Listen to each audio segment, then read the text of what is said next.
$1 इस वक्त पाकिस्तानी रुपयों में 200 रुपए से ऊपर है, जबकि 4 साल पहले यही डॉलर 100 रुपए के करीब था। मैं भी तमाम पाकिस्तानियों की तरह उम्मीद करता हूं कि हुकूमत इस बारे में ज़रूर कुछ करेगी और डॉलर बिलाखिर मुस्तहकम मकाम पर आ जाएगा जहां ये मईशत के लिए बेहतर हो।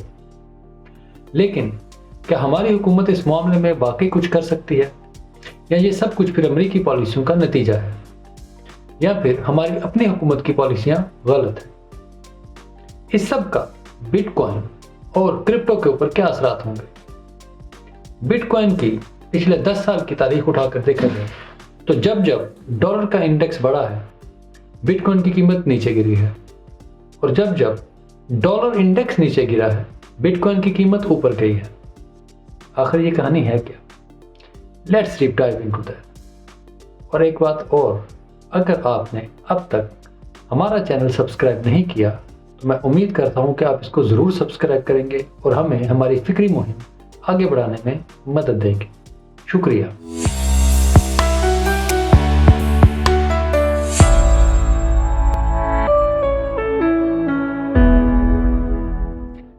$1971 में अमेरिका ने गोल्ड स्टैंडर्ड खत्म कर दिया, यानी अमेरिकी डॉलर गोल्ड स्टैंडर्ड की वजह से इंतहाई दबाव में था। दुनिया में डॉलर की मांग इंतहाई ज्यादा थी, जिसे गोल्ड स्टैंडर्ड की वजह से पूरा करना मुमकिन नहीं रहा था। इस वजह से अमेरिका ने यकतरफा तौर पर गोल्ड स्टैंडर्ड को खत्म कर दिया। ब्रिटन वुड्स मुआहदे के बाद डॉलर पहले ही दुनिया भर में स्टैंडर्ड बन चुका था। अब गोल्ड पैक खत्म होने के बाद इसे दुनिया में स्टैंडर्ड बनाना ज्यादा आसान हो गया था। दुनिया में 2 किस्म के स्टैंडर्ड राइज हैं, फिक्स्ड एक्सचेंज रेट और floating exchange rate. Fixed exchange rate में कोई भी मुल्क अपनी करेंसी को किसी दूसरी ताकतवर करेंसी के साथ पैक कर लेता है और यूं दोनों साथ नथी रहती हैं। फ्लोटिंग एक्सचेंज रेट तलब और रसद के मुताबिक करेंसी के तयन का तरीकाकार है। पाकिस्तान जैसे ममालिक फिक्स्ड एक्सचेंज रेट का कहकर कभी कभी फ्लोटिंग एक्सचेंज रेट की पॉलिसी अपना लेते हैं। ये कहानी है क्या? बस फिलहाल के लिए इतना ही, इसके बारे में फिर कभी बात करेंगे। तरक्की पजीर ममालिक मैनेज्ड पॉलिसी चलाते हैं जहां मुख्तलिफ करेंसियों की खरीदो फरोख्त से अपनी करेंसी की वैल्यू को कम या बढ़ाया जा सकता है। जैसे आजकल पाकिस्तान में तेजी से शरह सूद को बढ़ाया जा रहा है ताकि मईशत में पैसे की सर्कुलेशन कम हो सके। लोग कर्ज कम लें, कम खर्च करें, सब कुछ कम करें तो तलब कम होगी, इससे कीमतें नीचे आ जाएंगी।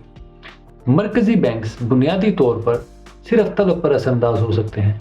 इसको ज़रा सख्त अंदाज में यूं कहा जा सकता है कि कंज्यूमर किलिंग, यानी कंज्यूमर को मार दो, उसकी खरीदारी की हैसियत ख़त्म कर दो, उसे जबरी तौर पर गरीब कर दो या उसे डरा दो। इसमें लोग कम खरीदेंगे और सप्लाई बढ़ेगी और कीमतें नीचे आ जाएंगी। खैर, ये एक लंबी बहस है, लेकिन ये पॉलिसियां किसी भी तौर पर किसी भी मुल्क में अवाम दोस्त नहीं। ये आम आदमी के खिलाफ ही हैं, वो कोई भी हो, अमीर या गरीब। ये पॉलिसियां अमेरिका और तरक्की याफ्ता ममालिक समेत गरीब ममालिक में भी यकीनी बनाती हैं कि मुल्क का आम आदमी रोज़ बरोज़ महंगी होती रियासत का हर सूरत में बोझ बर्दाश्त करे। ये बात की जाए तो इसमें कोई भी रियासत एक दूसरे से मुख्तलिफ नहीं।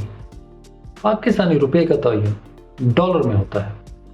अमेरिका ने अपने मुल्क में इन्फ्लेशन को ख़त्म करने के लिए डिमांड किलिंग की पॉलिसी अपनाई, यानी इंटरेस्ट रेट बढ़ाना शुरू किए ताकि लोग कम से कम कर्ज लें। इसके नतीजे में डॉलर इंडेक्स बढ़ना शुरू हुआ, जो 2021 में 90 से अब 107 तक पहुंच चुका है। जैसे जैसे इंटरेस्ट रेट बढ़ता गया, ये इजाफा मज़ीद होता गया। इसके मुकाबले में पाकिस्तान जैसे ममालिक जो मुसलसल कर्जों के गर्दाब में फंसे हुए हैं, उनके लिए मसाइल मज़ीद बढ़ गए। डॉलर बेकाबू हुआ। इससे अंदाज़ा लगा लें कि अमेरिका में इन्फ्लेशन 8% के लगभग है, जबकि पाकिस्तान में ये फिगर हकीकी अशिया की खरीदारी में 23% से बढ़ चुका है। डॉलर अब भी बेकाबू है। पाकिस्तान चाहते हुए भी तेल और गैस नहीं खरीद पा रहा। पीटीआई का महंगाई का बयानिया 2020 और उसके बाद बहुत सारे लोगों को इंतहाई भोंडा लगता था, लेकिन अमेरिका ने कोरोना के दौरान लोगों को घर बैठाकर पैसे दिए, इतने नोट छापे जो उनकी तारीख में नहीं छापे गए। डॉलर की सप्लाई 3 गुना हो गई, जिसकी वजह से इन्फ्लेशन फैली। डॉलर की सप्लाई बढ़ने के बायस पहले ही गरीब ममालिक पर असरात आने शुरू हो गए और फिर बाद में महंगाई की लहर आलमी मसला बन गई। यहाँ पीटीआई की हुकूमत ने जो सबसे बड़ी गलती की वो कर्जों के रोल ओवर और पाकिस्तान को मिलने वाली इमदाद का दुरुस्त इस्तेमाल नहीं कर सकी। इस दौरान हुकूमत की शाह खर्चियाँ बढ़ गईं, मुख्तलिफ महकमों में खर्चे उरूज पर पहुँच गए और इसका सिर्फ थोड़ा सा हिस्सा सब्सिडी की सूरत में आम आदमी तक पहुँच पाया। मसलन कोरोना के हर मरीज के ऊपर 25 लाख रुपए लगाने का स्कैंडल।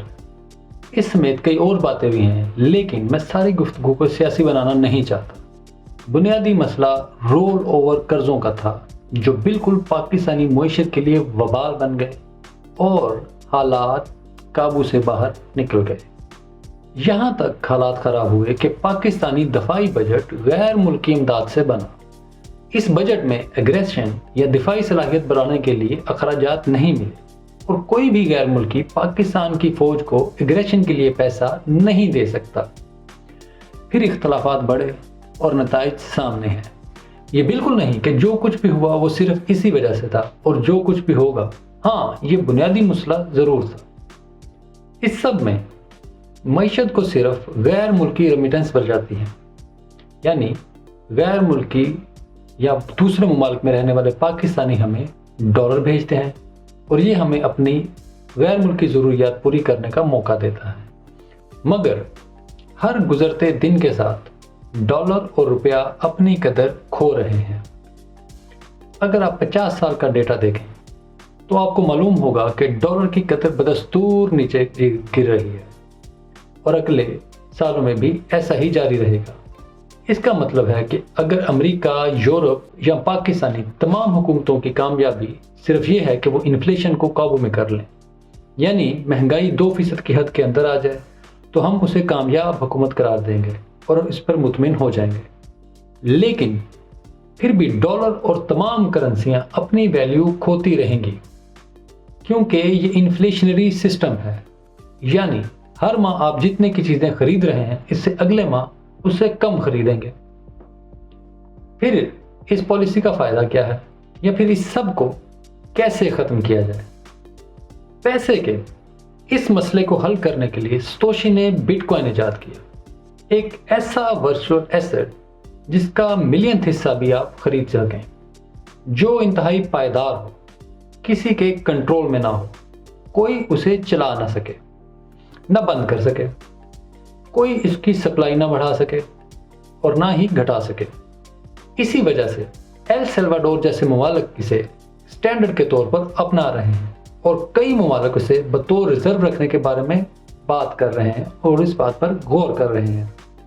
डॉलर की बात करें तो शायद 120 तक इंडेक्स बढ़ने की उम्मीद है, क्योंकि अमेरिकी फेडरल रिजर्व की तरफ से किसी भी तौर पर ऐसा कोई फैसला सामने नहीं आया कि वो इंटरेस्ट रेट को कम करेंगे। आम तौर पर होता है कि जब तक डॉलर इंडेक्स बढ़ता है बिटकॉइन की कीमत नीचे रहती है और जैसे ही ये कीमत कम होना शुरू होती है बिटकॉइन की कीमत बढ़ना शुरू हो जाती है।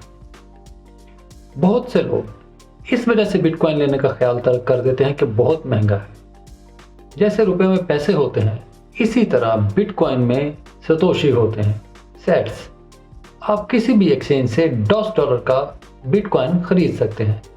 एक वेबसाइट है costabg.com, यहाँ जाएं और इसमें देखें कि अगर पिछले 4 साल में आपने हर महीने $15 का बिटकॉइन लिया होता तो आज आपके पास कितने होते। बिटकॉइन जदीद तरीन एसेट की किस्म है। पिछले 10 साल में इसने अपनी ताकत मनवाई है। इस वजह से इसका कम होना या बढ़ना इंतहाई काबिल फहम है। ये कतई कोई फाइनेंशियल एडवाइस नहीं है, बस आप लोगों को रिसर्च पर कायल करने की एक कोशिश है, क्योंकि मौजूदा और आइंदा हालात मुआशी तौर पर मुश्किल से मुश्किल होंगे। ऐसे में कोई एक असासा होना चाहिए जो आपको ज़िंदगी के मुश्किल तरीन हालात में किसी किस्म का शेल्टर फराहम कर सके, जिसके छीने जाने या बैन होने का डर ना हो। उम्मीद करते हैं कि आपने इस वीडियो को ज़रूर पसंद किया होगा और इस पर आप कमेंट करेंगे और हमारे चैनल को लाइक और सब्सक्राइब करेंगे। और एक बात ज़रूर याद रखें, डॉलर इंडेक्स पर हमेशा नज़र रखें क्योंकि ये आपकी और मेरी ज़िंदगियों पर बहुत ज़्यादा असरअंदाज होता है। वीडियो देखने के लिए शुक्रिया।